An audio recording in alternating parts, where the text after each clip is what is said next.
A poor miller had 3 sons. When he died, all that he left behind was a mill, a donkey, and a cat. Well, since I'm the oldest, said his first son.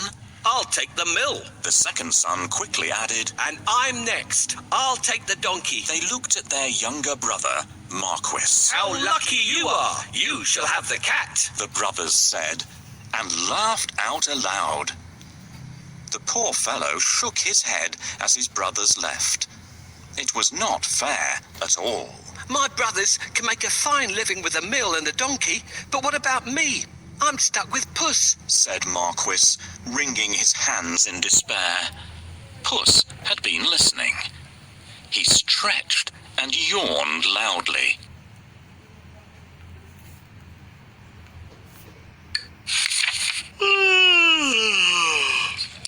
Now, you won't have to worry when I'm around. All I need is a bag and a handsome pair of boots, and I'll be able to take care of us both. Sure you will, thought Marquis. But to be fair, he had seen Puss use many tricks to catch mice and rats. If nothing else, they wouldn't go hungry. Our father left us some property in his will. I can't help thinking that it's been divided unfairly. Do you remember what I got? My father has left me this cat. What am I supposed to do with it? You don't have to do anything with me. A talking cat? Did I really hear you speak, or am I dreaming? My dear master, please don't think that I'm useless. Just wait and see what I do, and you'll be happy that I belong to you. How can I be happy when I've only got a cat and nothing else? You will understand soon. But first, can you get me a pair of boots and a sack? Did you forget that I don't have any money? See if you can find a sack here. We'll get the cobbler to make you a pair of boots. Thank you. That's exactly what I need.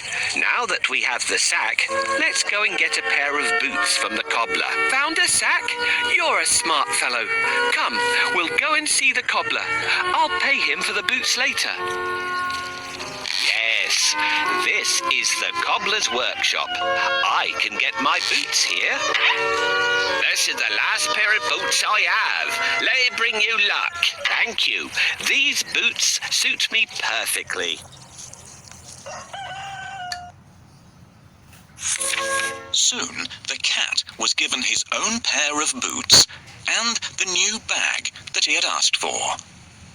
The boots fitted him perfectly, and he looked very smart. Puss packed a juicy cabbage and some bran in the bag, and slung it around his neck. He polished his whiskers and set out. Puss headed straight to a spot where there were plenty of rabbits. He had a great plan in mind. Puss opened the bag wide and hid behind a tree. Soon a rabbit came hopping by. He saw the cabbage and leapt straight into the bag.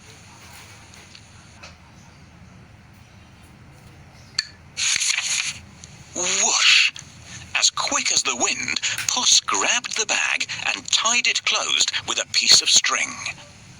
With the rabbit in his bag, Puss walked straight over to the king's palace.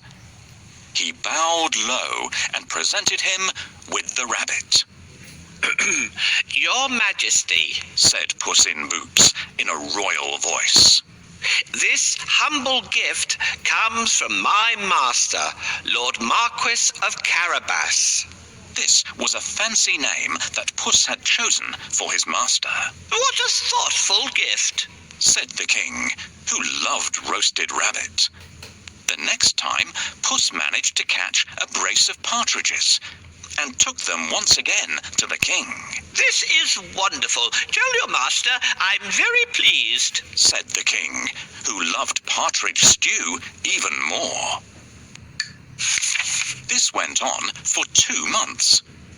Puss was becoming an expert at catching game. and the king was getting plumper. First, I need a bait for the rabbit. What do you think rabbits love to eat? This is exactly what we need. No rabbit can resist the smell of a fresh cabbage. Get ready. When the rabbit comes closer, catch it.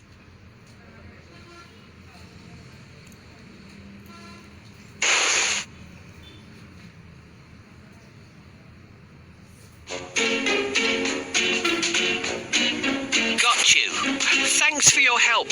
I will take this rabbit to the castle and offer it to the king.